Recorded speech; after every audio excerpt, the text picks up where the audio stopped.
Hi friends, welcome to కల్కి kitchen Telugu. ఈ రోజు రెసిపీ బచ్చలి కూర. ఆకుకూర ఏది తిన్నా ఆరోగ్యానికి చాలా మంచిది. ముఖ్యంగా ఈ బచ్చలి కూర తినడం వల్ల ఒంటికి చలవ చేస్తుంది, కంటి చూపుకి మేలు చేస్తుంది.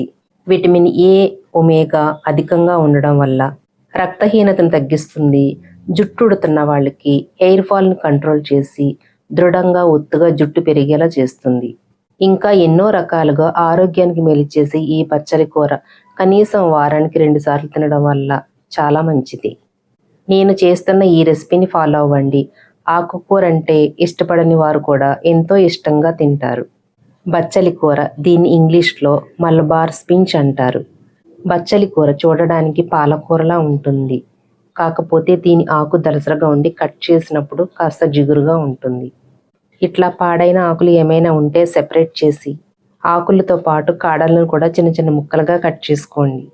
కడిగి క్లీన్ చేసుకున్న ఈ ఆకుల్ని ఒక పక్కన పెట్టుకోండి. ఒక కట్ట బచ్చలి కూర ఆకుకి అరకప్పు పెసరపప్పుని ఇట్లా డ్రై రోస్ట్ చేసుకోండి.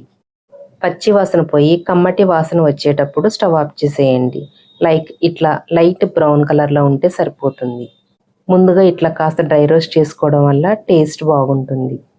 5 చిన్న ఉల్లిపాయలు, 5 వెల్లుల్లి రెబ్బలు, 6 పచ్చిమిర్చి కట్ చేసుకుని పక్కన పెట్టుకోండి.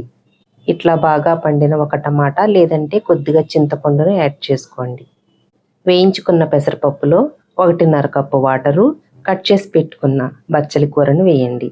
కొద్దిగా జీలకర్ర, వెల్లుల్లి రెబ్బల్ని వేసి కుక్కర్లో 2-3 విజిల్స్ వచ్చేంత వరకు ఉడకనివ్వండి. 3 విజిల్స్ వచ్చిన తర్వాత స్టవ్ ఆఫ్ చేసి కొంచెం సేపు చల్లారనిచ్చి పప్పు గుత్తి సాయంతో మొత్తం అంతా మ్యాష్ అయ్యేలాగా కలపండి.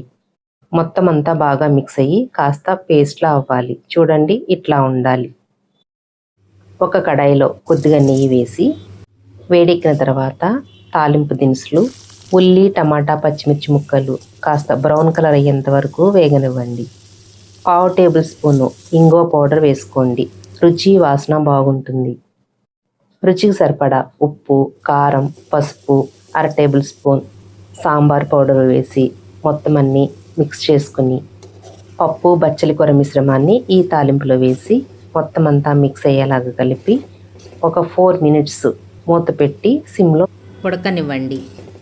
4 మినిట్స్ తర్వాత స్టవ్ ఆఫ్ చేసి వేడివేడిగా అన్నం లేదా చపాతీతో తినండి. రుచి అద్భుతంగా ఉంటుంది. మళ్ళీ మళ్ళీ ఇట్లానే చేసుకుని తినాలనిపిస్తుంది. ఇదే స్టైల్లో మిగతా ఆకుకూరల్ని కూడా చేసుకోవచ్చు. వేడివేడి అన్నంలో ఈ బచ్చలి కూర కాస్త నెయ్యి వేసి తినిపిస్తే చిన్నపిల్లలు కూడా ఎంతో ఇష్టంగా తింటారు. అందరూ తినగలిగే ఆరోగ్యకరమైన ఈ బచ్చలి కూరను మీరు తయారు చేసి మీకు ఎట్లా వచ్చిందో కల్కి కిచెన్ తెలుగులో కామెంట్ చేయండి. అట్లాగే ఒక లైక్ కొట్టి తెలుసున్న వాళ్ళకి షేర్ చేయండి. కల్కి కిచెన్ తెలుగుకి please like, share and subscribe. Thanks for watching.